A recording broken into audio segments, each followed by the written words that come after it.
Di dalam kesalingan hubungan di antara pemimpin dan pengikut, di sana adanya kasih sayang, adanya rasa tanggungjawab, adanya rasa ihsan, ingin membantu, ingin mendukung, menyokong. Kerana di situlah antara elemen-elemen yang penting untuk kita memahami semangat di sebalik falsafah rahmah yang cuba dibawakan oleh kerajaan. Dan dalam banyak perbincangan kami khususnya di media ini, antara kementerian yang selalu diamat-amati, yang mendapat suluhan dekat dengan hati rakyat adalah kementerian yang berkait dengan realiti kos sara hidup. Kerana di situlah realitinya, kita akan melihat keluh kesah rakyat ini ditumpahkan. Kalau kita membuka laluan 1 jam bersama kementerian yang ini, tentu saja ramai rakyat yang bertalu-talu akan membuat panggilan telefon mengadu. Inilah tempat a shoulder to cry on. Apatah lagi apabila kementerian ini dikaitkan pula dengan satu lagi elemen, iaitu kos sara hidup. Maka kita bersama KPDN malam ini dengan menterinya, Menteri Perdagangan Dalam Negeri dan Kos Sara Hidup, Yang Berhormat Datuk Seri Salahuddin Ayub. Datuk Seri, Assalamualaikum. Waalaikumsalam warahmatullahi. Mukadimah saya itu betul. Kalau buka talian, ni bertalu-talu mengadu. Ini mahal, itu mahal, Datuk Seri.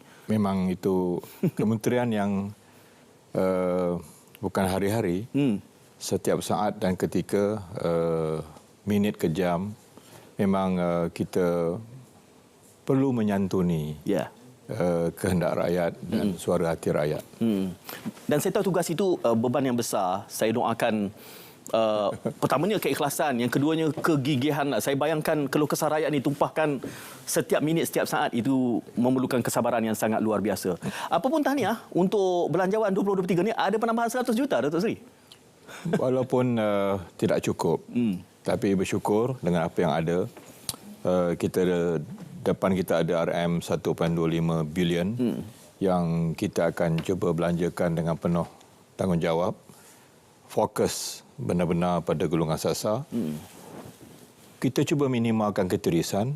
InsyaAllah pasukan kementerian akan dapat menyalurkan bajet ini untuk benar-benar kepada kepentingan rakyat. Itu iltizam kami di kementerian. Ya, amin. InsyaAllah mudah-mudahan dapat dilaksanakan. Sebelum kita terus menjurus kepada KPDN, Datuk Seri, secara umum dahulu bajet ini, saya bertanyakan kepada anggota kabinet lain selepas pembintangan bajet. Antara yang menarik pada hemat saya adalah apabila di peringkat awal Perdana Menteri menyebutkan bahawa kita punya kekangan belanjawan, peruntukan, sumber kita terbatas, kita perlu membayar hutang. Dan banyak menteri yang kami temu bual, hampir semuanya mengatakan perlu dana tambahan, perlu banyak yang perlu dilakukan. Dan selepas pembintangan belanjawan, kelihatannya hampir semua kementerian mendapat limpahan, penambahan, termasuk KPDN sendiri. Di waktu yang sama, mengekalkan prestasi, tidak membesarkan defisit kita terlalu menggelembung. Bagaimana ini dilakukan? Ada kekangan di sana, mampu menambah, apa magic formulanya di sini? Saya rasa macam bapa lah, mengurus takbir keluarga yang kecil dengan bajet yang terhad. Jadi kita harus bijak untuk memposisikan kedudukan kewangan kita. Perlu berhutang, defisit. Tapi kalau defisit itu untuk expenditure rakyat, itu masih lagi dalam kawalan, ya, dalam kita katakan manageable untuk mana-mana belanjawan itu ataupun kita nak meminjam, itu masih lagi boleh diurus. Cuma saya lihat yang Amat Berhormat Menteri Datuk Seri Anwar Ibrahim sangat perhatian tentang hutang kita telah mencecah hampir 1.2 trilion. Kalau naik lagi, nanti pelabur asing akan, negara luar tidak akan ada confident dengan Malaysia. Di situlah parameternya, dan berbekalkan pengalaman beliau yang pernah menjadi Menteri Kewangan terbaik pada dekad 90-an. Jadi saya rasa ada suatu kebijaksanaan yang diletakkan kepada bajet itu. Takut sangat pun tak boleh, tapi mesti cermat. Work smart. Jadi di situlah saya melihat semua kementerian mendapat apa yang mereka mahu. Pendidikan, pertahanan, luar bandar, pembangunan infra yang mesti dicapai dan tidak boleh berlengah. Dan KPDN pun walaupun sedikit, tapi kami tidak banyak projek untuk fizikal. Ya, lebih banyak kepada mengurus dan memastikan keseluruhan kekuatan kementerian itu difokuskan kepada core business kami. Jadi saya rasa tidak ada masalah tentang itu. Tapi menteri-menteri mestilah mengambil tanggungjawab, menggunakan kepakaran yang ada dan mesti disinergikan dengan pasukan kementerian yang diketuai oleh KSU masing-masing. Saya rasa bajet ini untuk tempoh 10 bulan akan datang, sebab the next bajet tak lama lagi. Ya, bulan 10. Jadi kena berlari pantas. Jadi dengan berbekalkan 1.5 bilion ini, bagi KPDN saya yakin insya-Allah kita boleh mencapai objektif kita sama ada jangka pendek dan jangka sederhana. Nanti bulan 10 kalau insya-Allah ringgit kita mengukuh, FDI masuk dengan yakin dan juga ekonomi kita menunjukkan prestasi yang baik, KDNK dapat kita tingkatkan, saya rasa tidak ada masalah untuk kita berbelanja dengan apa yang telah diberikan. Ya, dan saya kira juga Datuk Seri tadi juga menyebut tentang dapat mengawal ketirisan. Kalau ada masanya saya nak cuit sikit di situ di hujung nanti, kerana saya sudah minta menteri sebelumnya mengikrarkan. Kita nak tengok laporan audit, tak maulah seperti sebelumnya. Letih kami nak bertanya soalan yang sama. Berulang-ulang kita ada masalah yang isu. Itu memang dipesan dengan serius oleh Yang Berhormat Datuk Seri Ibrahim. Menteri mesti ada masa baca laporan audit. Terutama yang diberikan komentar oleh Ketua Audit Negara. Tak sempat baca pun mesti ada tim ataupun KSU mesti bersama memberikan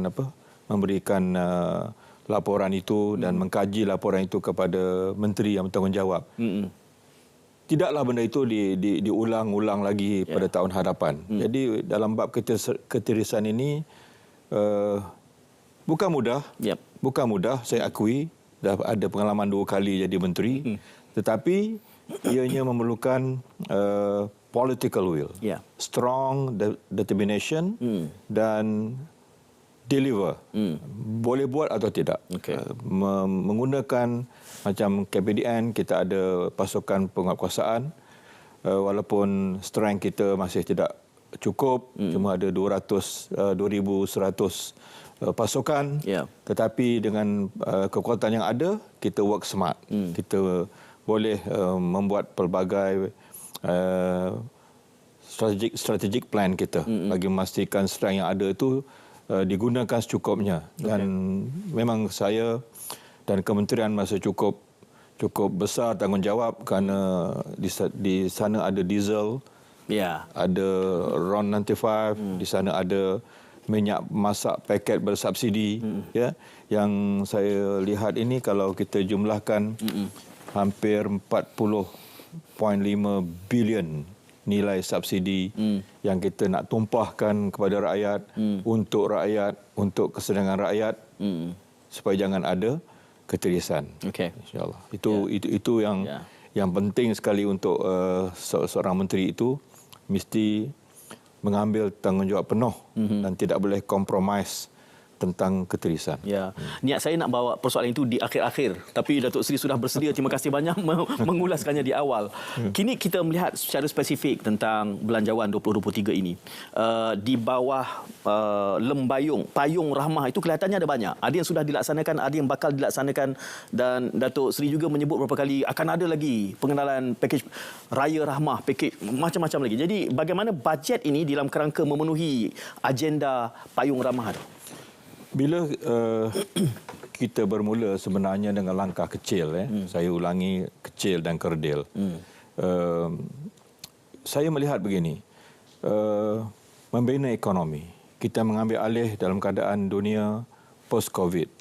Berlaku perang Ukraine dengan Rusia, bukan perang seberangan. Dia mengakibatkan bahan mentah, minerals dan komponen-komponen dalam makanan binatang dan juga baja itu hampir naiknya 300%. Jadi tapi itu tidak boleh jadikan alasan. Rakyat nak dengar apa dia peranan kerajaan. Apa dia yang kerajaan boleh bantu rakyat di saat ini. Itu yang menjadi concern kita, kerajaan baru ini. Di samping Menteri Kewangan, Menteri Ekonomi, Menteri Pertanian ya, yang ada midterm dan jangka panjang plan mereka. Sambil menunggu itu, perut rakyat mesti diisi. Ya. Ya, kesengsaraan rakyat itu mesti disantuni. Jadi saya terpanggil untuk pantas bertindak. Dan dengan izin Allah Subhanahu Wa Taala lahirlah idea payung rahmah itu. Maknanya wa ma arsalnaka illa rahmatan lil alamin. Ambil falsafah itu bahawa rahmat kepada alam itu mesti diambil dan lahirlah inisiatif payung rahmah itu. Jadi ada dua segmen di sana. Satu kita panggil segmentasi untuk membantu, menolong. Kita wa ta'awanu. Kita mesti berlomba-lomba untuk melakukan tolong menolong. Satu lagi adalah mendaya upaya. Dia ada dua konsep di situ. Dan lahirlah Bakur Rahmah mulanya. Ini idea saya masa menjadi ahli Parlimen Pulai dulu. Masa Covid, kawan-kawan bagi duit, derma, lockdown, beli barang, isi dalam kotak, dalam bakul. Apa kita nak namakan? Lahirlah Bakur Rahmah. Berjalanlah 2 tahun. Ya. Bila jadi menteri, alhamdulillah saya ambil balik idea itu dan namakan Bakur Rahmah. Dan lahir pula satu libat urus dengan pemain-pemain industri makanan. Mereka datang secara sukarela, kita adakan perbincangan, bukan sekali, 2-3 kali. Seperti saya kena sebutlah, tunggak besarnya adalah Maidin, Datuk Amir Ali Maidin. Kita panggil Econsave, 99 Speedmart, kita panggil Lotus, kita panggil NSK, datang berjumpa dengan kita, dan masuklah persatuan-persatuan kedai-kedai Muslim India, kedai-kedai India, Kopi Tiam, dan kemudian Persatuan Tom Yam. Jadi dalam perbincangan itu, dalam kita mencari jalan bagaimana kita mesti tolong B40 dan miskin tegar ini, maka lahirlah idea, boleh tak? Jadi saya tanya dengan terus terang, boleh tidak bantu kita untuk menyediakan menu RM5 ke bawah. Jadi mereka pun berbincang, mereka mengadakan mesyuarat di kalangan mereka, dan akhirnya 2 hari kemudian Datuk Amir Ali Maidin datang, dan kemudian dia kata Maidin boleh buat. Kemudian selepas itu Persatuan India Muslim, kedai-kedai makan India Muslim ini sanggup. Persatuan Tom Yam sanggup. Kopi Tiam sanggup. Saya kata dalam hati itu, betul ke ni ya? Jadi alhamdulillah, ini mungkin dengan rahmat Allah Subhanahu Wa Taala bermulalah menu ramah itu. Dan akhirnya saya melihat satu macam domino effect. Satu lepas satu ya, kedai-kedai, hatta yang meniaga di bawah pokok pun, yang gerai-gerai yang dibina sementara itu pun menawarkan menu rahmah ini, dan hari ini dah jadi macam suatu fenomena. Semua nak bergayut di bawah naungan lembayung rahmah itu, nama rahmah itu. Jadi inilah cerita asalnya. Kemudian kita, dan satu lagi saya nak ambil kesempatan untuk kesekian kalinya, ini bukan menu orang miskin ya. Ini bukan menu yang nak menghina satu kumpulan dalam masyarakat. Ini tidak sekali-kali. Ini bukan niat kementerian. Dan players pun memberikan jaminan kepada kementerian, kami bukan masak dalam kuali yang lain. Bukan kita masak dalam periuk yang lekeh-lekeh. Sayur yang dibeli itu sayur yang dah hampir busuk. Ikan-ikan lelong di sebelah petang. Tidak. Lauk mereka itu menu yang premium. Yang premium. Jadi kenapa tidak kami mengambil sedikit usaha untuk membantu golongan itu, golongan yang perlu itu, dengan menu RM5 itu. Di samping yang lain datang pun akan terus membeli dengan kemampuan masing-masing. Jadi yang market untuk yang ada duit itu terus. Mereka boleh untung. Yang ini memang mereka melakukan kebajikan. Jadi itulah bermulanya konsep itu, dan alhamdulillah apa yang saya rasa terharu, saya bersyukur adalah lihat pula kepada industri makanan segera. Bermula dengan Burger King. Mary Brown, lepas itu McDonald, lepas itu KFC, insyaAllah minggu depan, Pizza Hut, Old Town White Coffee, A&W. Jadi seluruh rantaian industri makanan segera ini telah bersama dengan kita. Dan akhirnya mereka mengatakan apa? This is bukan lagi lost leader. Bukan itu konsep biasa. Kita kurang, dalam meniaga loss leader tu nak tarik trafik saja. Kurang sini sikit, kita untuk sini sikit. Akhirnya mereka keluarkan satu istilah baru, approach baru dalam bisnes, iaitu crowd puller. Okey. Datuk Seri, kita bercakap soal Payung Rahmah, tapi kita sudah mula menjurus kepada salah satu daripada entiti dalam Payung Rahmah itu, iaitu Menu Rahmah. Saya lihat berkali-kali Datuk Seri menghujahkan bahawa tak ada peruntukan kerajaan masuk dalam agenda ini. Itu menarik kerana kelihatannya kerajaan hanya memainkan peranan sebagai enabler, dan pasaran sebenarnya bersedia untuk mengambil tanggungjawab itu. Tanpa, sebab kita bercakap soal bajet di awal tadi, kelihatannya agenda ini berjaya tanpa dibiayai oleh dana awam. Ini saya rasa perlu kita sentuh lebih mendalam, tapi masa ini untuk kita berehat seketika dan kita akan lebih memperdalami ini. Jadi teruskan kesian anda. Kita berjeda dulu.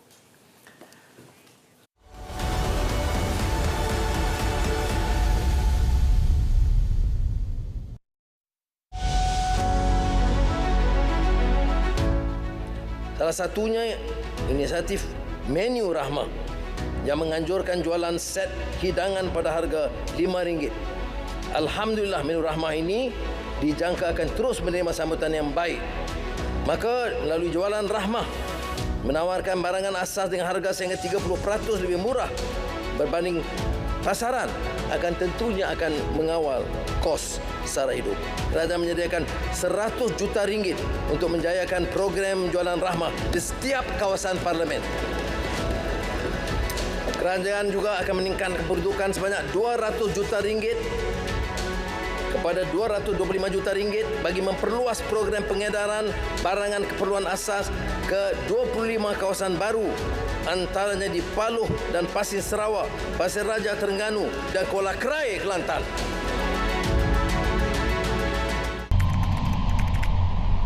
Hentikan penyebaran kandungan berbau hasutan. Dekati kedamaian, pupuk persefahaman dan jauhi perbalahan. Bersama-sama kita memupuk semangat perpaduan. Hindari sebarang tindakan yang boleh mencetuskan provokasi kaum. Raikan hari perayaan di Malaysia bersama-sama dengan mengunjungi antara satu sama lain. Selain mengeratkan silaturahim, masyarakat juga dapat memahami dan menghormati perayaan di Malaysia. Sertai aktiviti kemasyarakatan dan sukan bersama-sama. Dan sebaran mesej positif mengenai kepentingan perpaduan oleh media massa. Sekiranya terdapat maklumat kandungan sensitif, berbaur agama, bangsa dan institusi diraja atau 3R, laporkan kepada Suruhanjaya Komunikasi dan Multimedia Malaysia SKMM. Kakak, jangan buat macam tu. Kenapa? Kan ayah ada bagi tahu dulu, tak baik buang sampah merata-rata. Berdosa tau.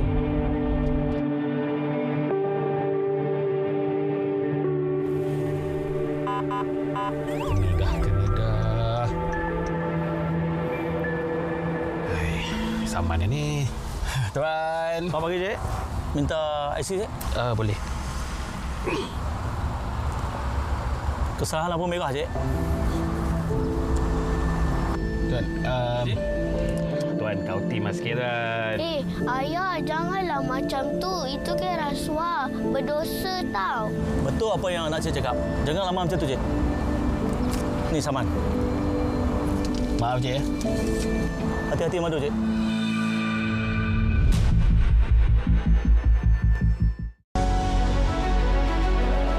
Sumbangan tunai Rahmah STR Fasa 1 untuk P40. Isu rumah pendapatan kurang RM2,500 layak terima sumbangan sehingga RM2,500 bergantung kepada bilangan anak. Kerajaan juga akan memberi sumbangan tambahan RM600 juta kepada isi rumah penerima STR termiskin mengikut data iKasih. Ini bermakna keluarga dalam kumpulan miskin tegar layak terima sumbangan sehingga maksimum RM3,100. STR akan membantu meringankan beban sara hidup hampir 9 juta penerima dengan peruntukan disediakan hampir RM8 bilion. Kita tawarkan kredit e-tunai belia Rahmah khusus kepada 2 juta orang belia di antara 18 hingga 20 tahun dengan peruntukan RM400 juta.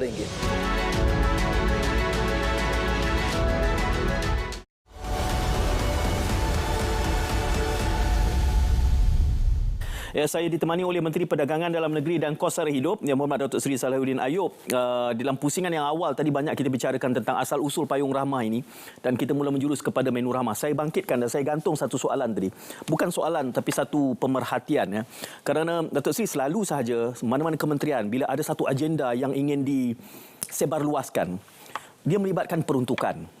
Tetapi kalau mendengar gambaran, bahkan saya melihat juga Datuk Seri berkali-kali mengeluarkan kenyataan bahawa agenda menu rahmah ini tidak menggunakan peruntukan kerajaan. Tetapi ia begitu berkesan kerana adanya penglibatan dan kesediaan pemain pasaran. Sama ada kita nak menamakan ini berkat atau tidak, saya kira itu harus kita raikan. Kerana nampaknya bukan soal penjenamaan tetapi outreach-nya, penatarannya sangat berkesan. Sehingga ia mula melimpah, trickle down menjadi banyak lagi benda-benda lain dan it works tanpa melibatkan bajet, dana awam dan kita masih boleh membantu hanya kerana kita punya idea yang betul. Saya nak minta Datuk Seri ulas ini. Ini penting untuk difahami kerana bagi saya kalau semua kementerian boleh buat begini, ia sangat remarkable. Saya rasa beginilah pengalaman hidup ya. Regimented, pesan arwah ayah, pesan atuk, pesan guru-guru. Di mana pun kita berada tu jangan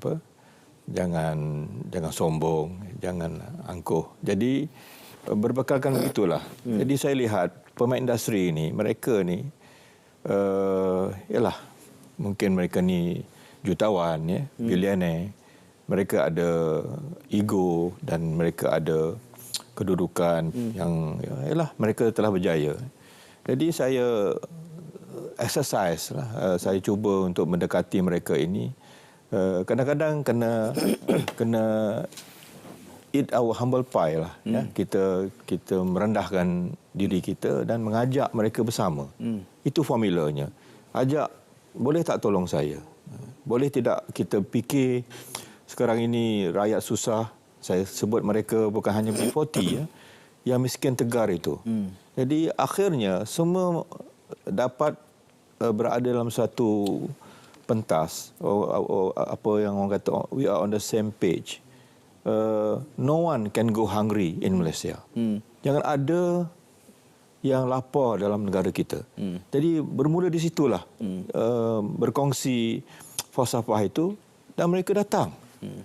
Jadi di samping tadi saya sebut menu tadi, bermula dengan beberapa players dalam supermarket ini, hypermarket ini, mereka menawarkan jualan rahmah. Jadi antara 3% sehingga 30%. Kenapa kita berfikir begitu? Kementerian berfikir begitu sebab rakyat bising. Ayam mahal. Ya. Naik sampai RM1.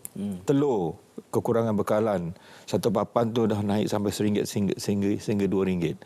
So saya katakan tadi, sementara menunggu Kementerian Pertanian menyempurnakan memulihkan rantaian bekalan, sementara menunggu FDI masuk, sementara menunggu ekonomi kita ini grow, ringgit dikukuhkan, tapi jangan ada yang lapar. Ya. Sebab itu kita engage itu dan alhamdulillah bila supermarket ini mengadakan jualan rahmah ini, pegawai saya pergi bersama membuat kita cek barangan itu. Okey. Econsave memberikan satu dapatan, kalau B40 ataupun golongan miskin tegar menyorong troli masuk ke dalam supermarket mereka, barang apa yang masuk dulu? Jadi ada lebih kurang 20 barangan asas keperluan rumah yang masuk dulu. Jadi setelah kita kira harga itu dengan tidak adanya jualan rahmah, setiap kali mereka shopping di situ, mereka boleh jimat 20 hingga 24 ringgit. Sekali shopping. Okey. Ini sangat besar maknanya kepada rakyat. Betul. Rakyat yang mengira duit ini, mengira duit hari-hari untuk belanja ini, sekali belanja mereka boleh jimat RM10, RM20. Ini sangat besar kepada mereka. Dan hampir seluruh supermarket yang besar ini, hypermarket ini membuat jualan mereka sekarang.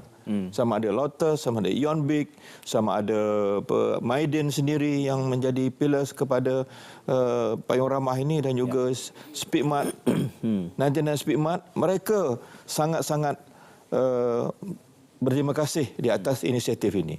Dan daripada situlah saya melihat, rupanya rahmah ini semakin besar, dia semakin melebar. Datanglah pula idea ini, kita nak menyambut hari raya ini. Kita pula libat urus dengan beberapa pemain industri tekstil yang telah pun menawarkan. Hari Senin depan kita pergi. Nanti saya umumkanlah. Malam ni tak boleh lagi? Belum lagi, bagi suspend. Kita menawarkan package pakaian rahmah untuk hari raya. Paling tidak pun golongan B40, miskin tegar. Kalau dulu dengan mungkin RM200, mereka boleh beli satu set. Mungkinlah kali ini mereka boleh dapat dengan nilai yang sama, mereka dapat beli 2 atau 3 set untuk anak-anak mereka. Ini sudah cukup sebenarnya mengembirakan mereka. Jadi di bawah payung ramah itu telah melebar untuk kita bantu mereka. Dan saya masuk sikit lagi sebelum soalan sebelumnya adalah segmen yang kedua ialah mendaya upaya. Iaitu kita ada apa yang dikatakan program rezeki suri, kita ada yang kita namakan daya kreatif, yang kita telah macam untuk membantu IKS kita yang memulakan bisnes. Dia nak patentkan karya mereka, simbol mereka ataupun logo mereka, ataupun makan-makanan. Ini kita namakan geografi indikator. Nasi kerabu, asam pedas, lemang, otak-otak. Sekarang ini kita ada bajet daripada kementerian, datanglah pada kita, free. Kita tak charge apa-apa pun. SSM begitu juga. Dia ada certain syarikat yang dibatalkan, kita tidak berikan mereka sebarang charge.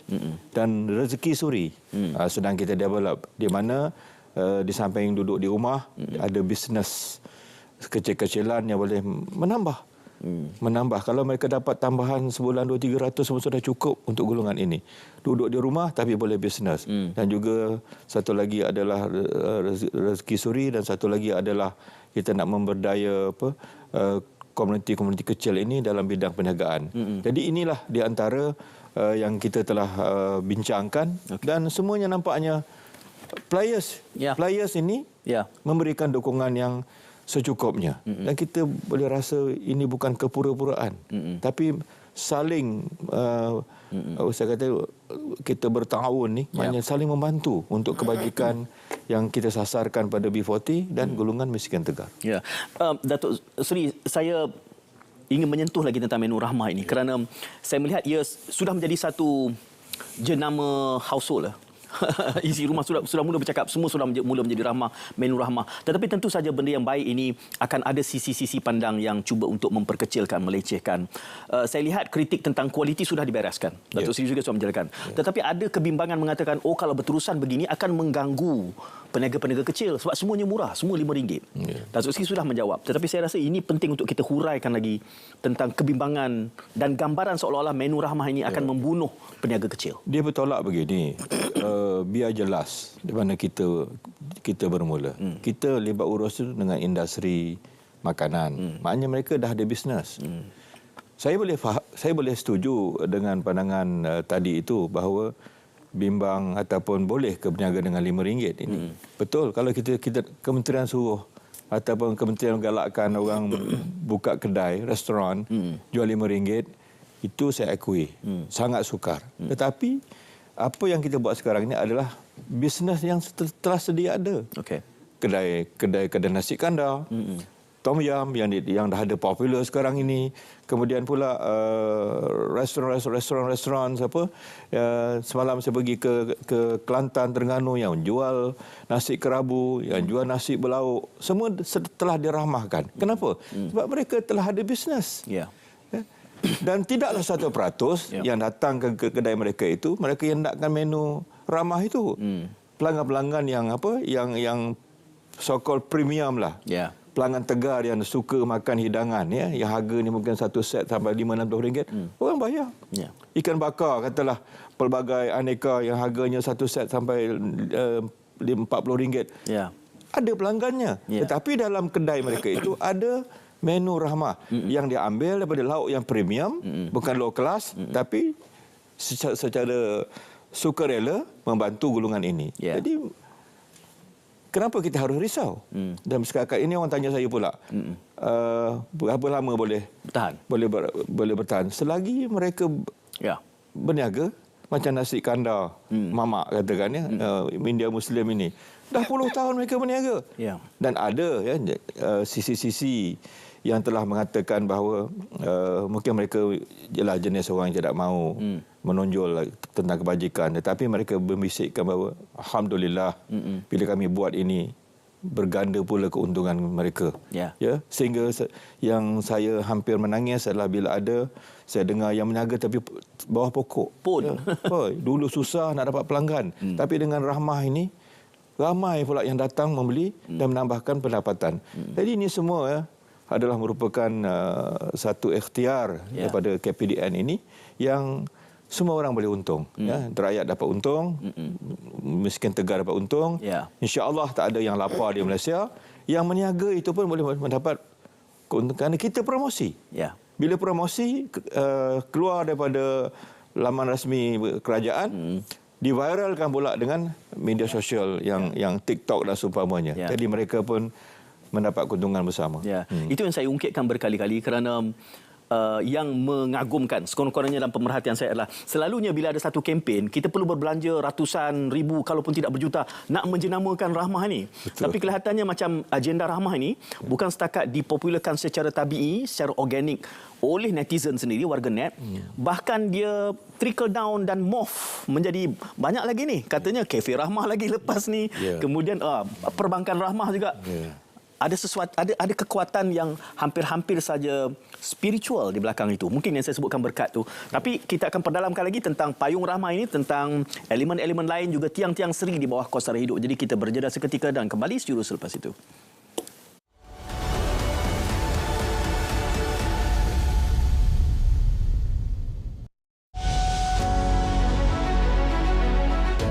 Peranan NSRC jumlah 10 juta ringgit disediakan bagi geran pengoperasian.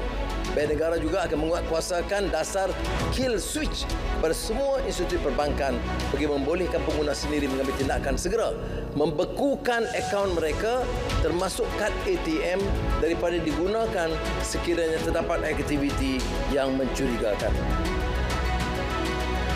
Masalah muflis. Rakyat yang diisyar muflis berhak diberikan peluang kedua, terutama jumlah hutang yang agak kecil. Setakat Januari, lebih 260,000 kes muflis telah direkodkan yang turut melibatkan anak-anak kita, majoritinya Melayu yang punya potensi menyumbang kepada ekonomi negara.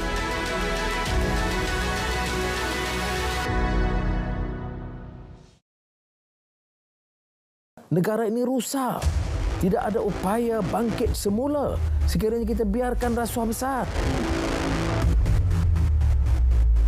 Kalau ada bukti yang jelas, kalau ada keterangan dan fakta, ambil tindakan. Jangan peduli tentang tomahan, kerana orang politik itu akan berselindung di sebalik kata-kata dan di sebalik puak-puak mereka.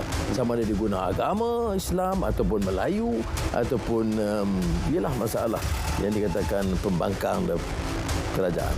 Kalau dia tidak kerasuah, dia tidak zalim, dia tidak memeras rakyat, dia tidak harus bimbang. Tidak peduli dia kedudukan mana. Kerana saya tidak mahu zalim. Saya tahu apa arti kezaliman.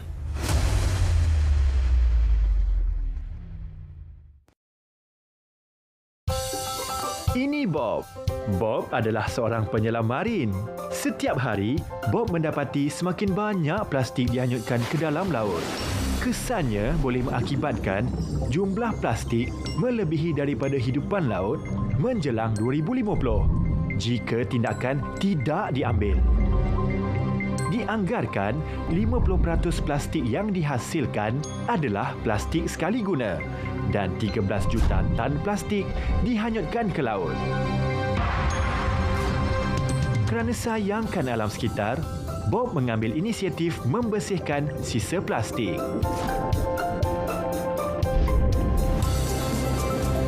Kita semua boleh memainkan peranan dalam menjaga alam sekitar.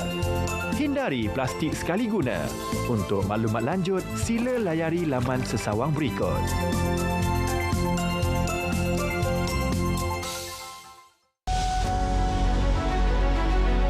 Kerajaan akan menyediakan selain daripada peruntukan dari negeri dan juga Dewan Bandaraya, kerajaan akan menyediakan 50 juta ringgit bagi membina naik taraf lebih 3,000 gerai dan kios sebagai kemudahan penjajah kecil, peniaga di kawasan tumpuan di seluruh negara. 176 juta ringgit disediakan bagi menaik taraf premis dan kemudahan perniagaan di bawah MARA, DBKL, PUNB dan Perbanan Pembangunan Bandar Udara.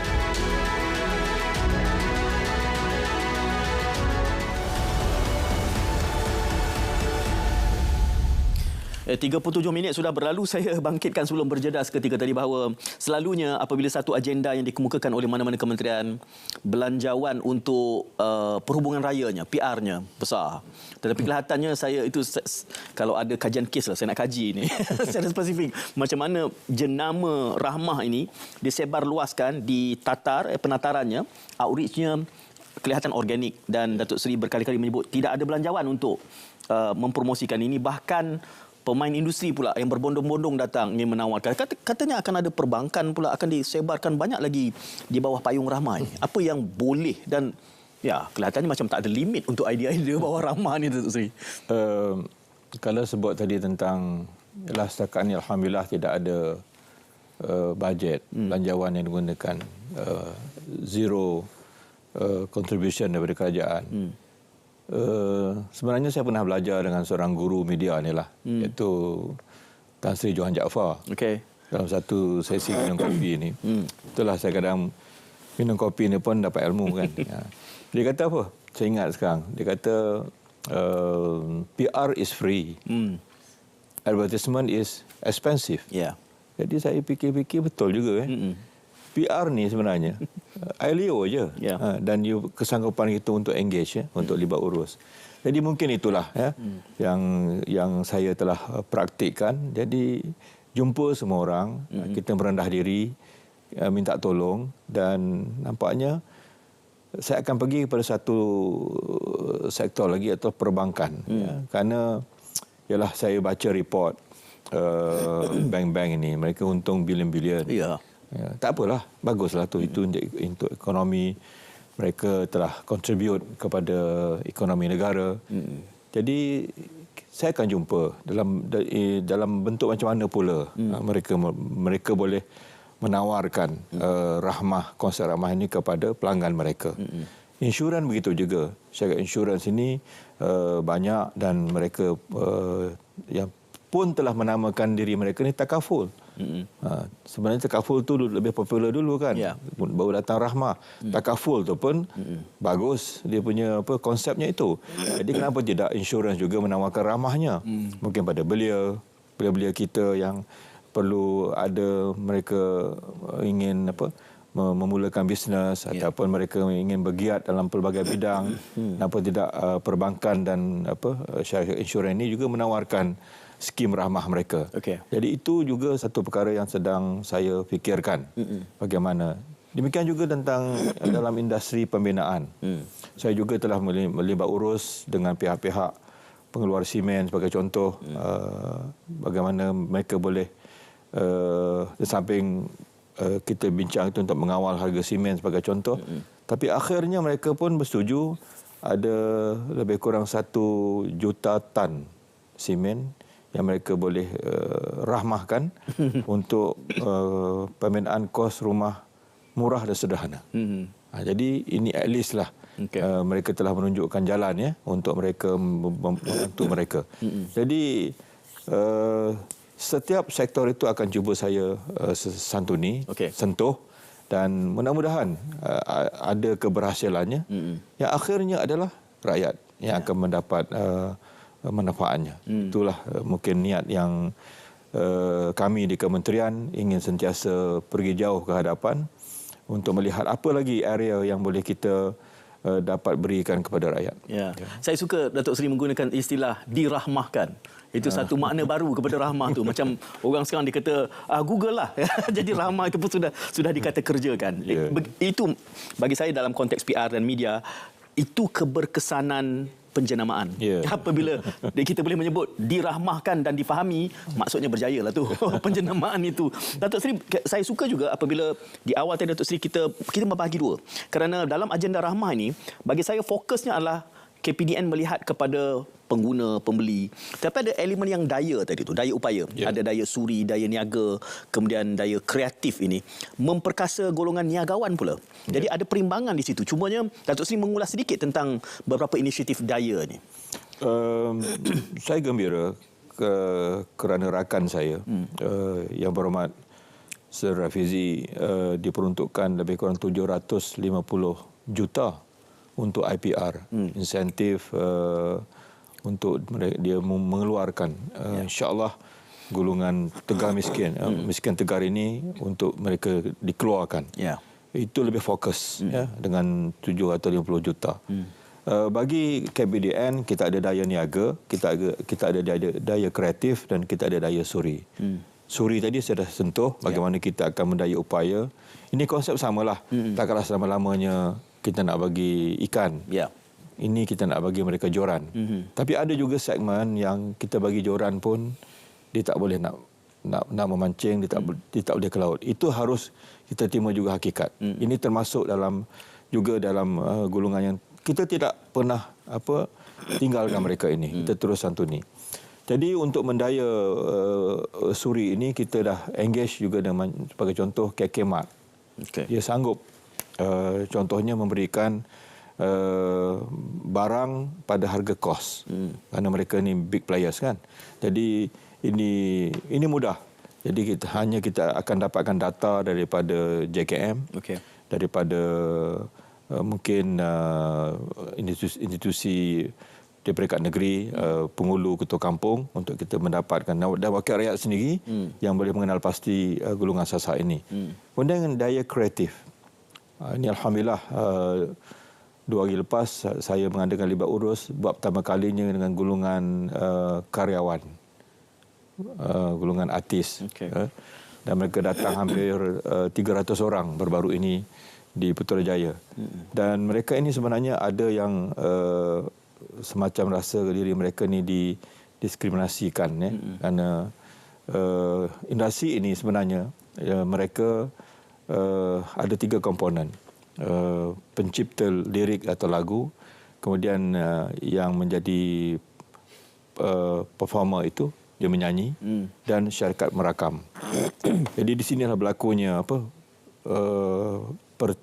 dispute lah, krisis yang tidak berkesudahan, yang akhirnya mereka ini merasakan mereka diabaikan. Dan mengambil contoh seniman agung kita Allahyarham P. Ramlee dan juga ramai artis kita pada hari ini yang saya sendiri saksikan terpaksa hidup dalam keadaan yang begitu menyedihkan di usia tua mereka. Jadi KPDN mengambil langkah yang tuntas menyantuni mereka ini, dan alhamdulillah saya hadir dalam sesi hampir 2 jam mendengar dengan baik rintihan mereka, dan kita telah buat keputusan bahawa kita tubuhkan satu task force untuk menyantuni mereka ini. Dan tadi, ini berita gembira lah yang saya nak share sikit dengan golongan karyawan ini, AT ini. Dalam kabinet tadi bersetuju supaya Kementerian KPDN, Komunikasi dan juga ada wakil daripada pejabat peguam negara yang akan duduk dalam task force ini, dan kita akan panggil wakil-wakil golongan karyawan ini untuk adakan perbincangan. Supaya kita once for all kita bincang bagaimanakah untuk memperjuangkan nasib mereka ini. Cara mengira royalti, bagaimana kaedahnya supaya tidak ada lagi dagang mereka itu yang disisihkan setelah mereka akan menempuh hari tua nanti. Daya niaga ini kita akan bantu untuk IKS sebagai contoh, untuk kita salurkan ke manakah mereka ni akan dapat membina masa depan mereka, dan syarikat Suruhanjaya Syarikat Malaysia kali ini memberikan juga pendaftaran percuma kepada golongan muda IKS yang ingin mendaftar perniagaan mereka. Inilah di antara yang kita buat dalam segmen mendaya upaya. Di samping tadi membantu mereka. Jadi kita ada help dan kita ada empowerment untuk kita membantu mereka ini. Ini yang saya sebutkan di awal tadi, Datuk Seri, bahawa banyak sekali spektrum masyarakat, peniaganya, penggunanya akan inginkan perhatian KPDN. Jadi dalam melihat kos sara hidup ni, apa segmentasinya tiang-tiang seri yang ada dalam konteks kos sara hidup? Sebenarnya kos sara hidup itu sangat luas, dan ruang lingkup yang melibatkan punca kuasa juga melibatkan 6, paling tidak pun ada 11 ataupun 12 kementerian. Yang ini yang telah ditubuhkan lebih awal dalam NACOL, National Action Committee on Cost of Living. 11 kementerian. Tapi pillars tadi itu adalah dia berkaitan dengan makanan, dia berkaitan dengan pendidikan, pengangkutan, kesihatan, utilities, bekalan air dan elektrik. Dan ini semua adalah merupakan suatu yang kita lihat mesti dilaksanakan secara kolektif. KPDN tak boleh bekerja bersendirian. We cannot work in silos. Sebab itu, dalam apa pun libat urus sekarang ini, sentiasa sama ada saya dengan Kementerian Pertanian, Presiden saya lah, Abang Mat Sabu, dengan Saudara Rafizi, Menteri Ekonomi, sudah tentu dengan PM sendiri, dia juga adalah Menteri Keuangan dan rakan-rakan yang lain.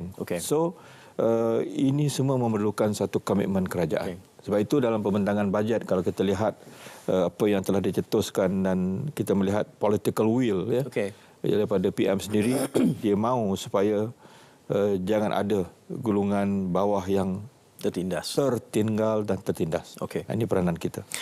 Apabila Datuk Seri menyebut soal NACOL tadi, antara kritiknya, kerana dalam konteks keberkesanan kementerian ini, saya kira agensi-agensi, majlis, jawatan kuasa, panel juga harus, pada hemat saya, perlu lebih sigap. Kerana antara kritik media terhadap bahkan NACOL sendiri, dipengerusikan PM bermesyuarat 3 jam hanya untuk memutuskan 20 sen harga ayam dikurangkan. Ini antara kritik. Berarti betapa tidak berkesannya NACOL itu. Itu, Datuk Seri, saya nak minta ulas sedikit kritik ini, tapi kita berjeda seketika dan kembali selepas ini.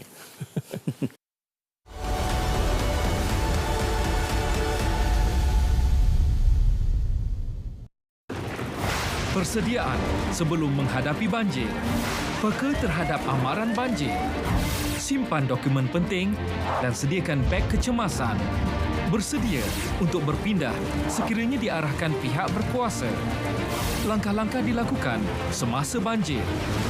Dapatkan maklumat situasi terkini daripada sumber yang sahih. Berpindah segera apabila diarahkan. Jangan sentuh mana-mana peranti elektrik dalam keadaan basah. Jangan cuba harungi air deras. Langkah-langkah dilakukan selepas banjir. Jangan hampiri talian elektrik yang putus atau jatuh. Elakkan memakan makanan yang terkena air banjir. Elakkan terdedah kepada air banjir supaya tidak dijangkiti penyakit berjangkit bawaan air. Pulang ke rumah hanya setelah situasi disahkan selamat.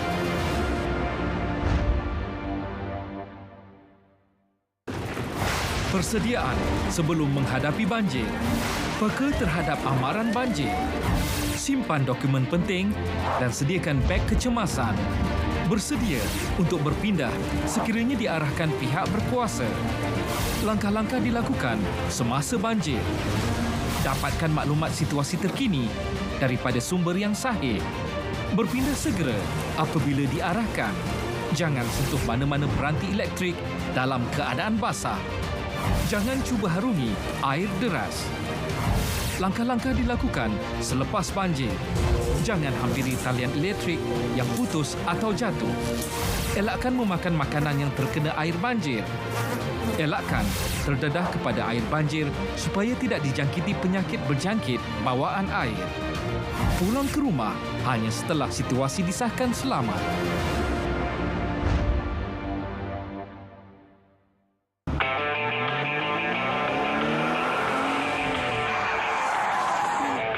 Apa hal kita ni? Kejabaan biasa turun. Syuk. Buatnya nanti dia record video kau marah-marah. Lepas tu dia viral kan. Kebetulan je orang kata kau ni macam something jalanan. Macam mana? Tak boleh, Baan. Orang macam ni kalau kita biarkan, menyusahkan orang lain ni.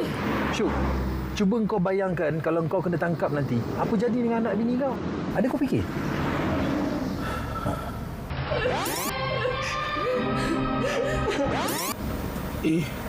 Takutlah saya, Baan.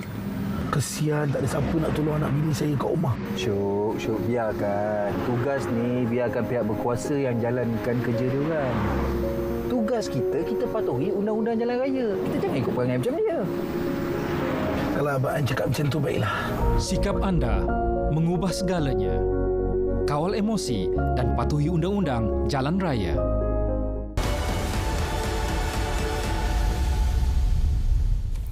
Ya, bersama Menteri KPDN, saya bangkitkan tadi sebelum kita berjeda seketika Datuk Seri, sementara Datuk Seri menyebut tentang nakol itu. Antara kritik kami media dan juga saya kira ramai rakyat juga, keberkesanan nakol ini, ia dipengerusikan oleh PM. Tetapi kadang-kadang kami melihatnya mesyuarat 3 jam, 4 jam hanya untuk memutuskan 20 sen pengurangan harga ayam.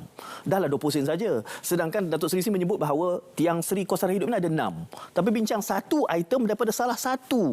Saya rasakan macam nakol ini tidak serius melihat keresahan rakyat. Datuk Seri. Sebenarnya Tuan Syed, begini ya, dalam mesyuarat nakol tu, biasanya dalam sekali mesyuarat tu ada paling kurang pun ada 4-5 paper lah. Okay. Jadi mungkin termasuklah telur, ayam. Ya. Okay. Mungkin ialah. Tapi kita kena faham, naik 20 sen pun rakyat marah, rakyat bising. Ya. Jadi kena bincang, walaupun dicek oleh PM. Jadi daripada sebesar-besar langit itu sampailah ke bumi ini, memang kita kena bincanglah tentang kepentingan rakyat. Sebagai contoh, yang lepas kita bincang tentang two-tier pricing. Sawit kita, ya. Kenapa kita pengeluar sawit, tapi harga sawit, minyak sawit untuk orang macam apa, untuk orang kampung mahal. Jadi kita kena faham itu. CPO sekarang dah sampai harga 4,200. Harga sawit mahal. Tapi dia mengembirakan kebun kecil.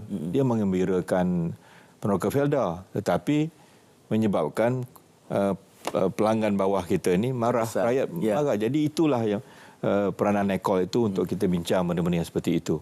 Jadi untuk menjawab soalan seterusnya itu, saya rasa yang 6 pillars itu adalah sangat penting untuk kita pastikan, kerana kalau salah satu pincang, dia tidak akan dapat untuk menyelesaikan kos sara hidup. Kerana rakyat perlu makan, perlu pendidikan, transport dan juga apa yang dikatakan utilities. Baru-baru ini pun kita tidak izinkan dinaikkan tarif elektrik. Begitulah sukarnya kerajaan baru ini untuk memujuk pula pemain industri. Yang cuma kita naikkan yang high end itu, yang orientasinya ekspor. Jadi itulah antara langkah-langkah yang telah kita lakukan untuk buat masa ini. Di samping kita menunggu ekonomi ini dapat dipulihkan. Datuk Seri, banyak kita melihat soal keperluan pengguna rakyat, ya. Tetapi keperluan industri dalam konteks diesel ini antara yang menghangat mutakhir ini. Kerana dia ada kesan limpahan daripada kawalan bahan api ini. Cara kita sekarang ini untuk mengelakkan keterisan itu di samping penguatkuasaan adalah yang nampaknya praktikal. Dah ada 2 syarikat pengeluar minyak, stesen minyak yang telah membuat operasi mereka di Padang Besar dan di Wang Kelian. Ini kita buat ini untuk kenderaan asing daripada Thailand boleh mengisi diesel ataupun RON 95 tanpa subsidi. Ini sangat berkesan. Dan saya pun... Ini sudah dilaksanakan? Dah ada 2 stesen di utara sana.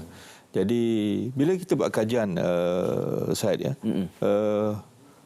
pada hari kita lancarkan itu harga RON 95 sebagai contoh RM3.25 sen. Bila kita cek pada hari itu di Thailand, harganya RM5.30. Oh, RM2. Jadi itu dah diapungkan pun. Maknanya ada lebih kurang RM1.80 harga. Jadi kenderaan Siam daripada Siam masuk masih boleh membeli harga yang lebih murah. Dan harga itu kita tak kawal.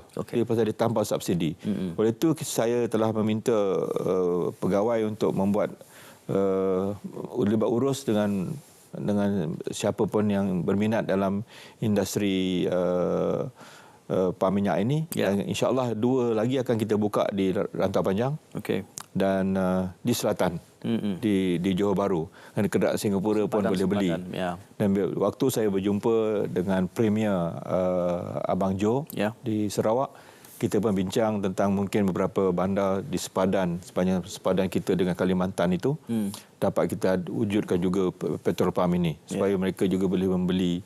It's a good business lah. Kita create business. Jadi itu cara antara kita mengawal keterisan itu, dan kita jual, kita apungkan, kerajaan dapat revenue, dapat sumber, dan di samping penguatkuasa akan meneruskan. Dan semalam kita pun telah mengadakan mesyuarat dengan 3 kementerian, iaitu KPDN, KDN dan Pertahanan, untuk kita laksanakan ops tiris, supaya kita tidak lagi mahu, insya-Allah, berlakunya keterisan yang besar atas isu-isu subsidi ini.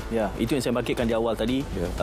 Menteri Kabinet lain juga saya minta ikrarkan, kerana saban tahun isu laporan audit ni selalu mengecewakan rakyat, seolah-olah macam ia telah dinormalisasikan. Tapi Datuk Seri sudah menyebut tu, saya anggap itu sebagai ikrar. Maksud saya, kalau tahun depan Datuk Seri kita bersama lagi, saya nak tengok report tu bagaimana. Kita harus menuntut sebagai rakyat yang cerdas dan bijaksana. Tentu ada data nanti, insyaAllah. Nanti kita akan lihat. Jadi terima kasih Datuk Seri kerana bersama kami dan bersabar dengan saya. Mudah-mudahan kita akan lebih ada sesi yang telus dan tulus begini. Kesediaan Datuk Seri sangat saya hargai.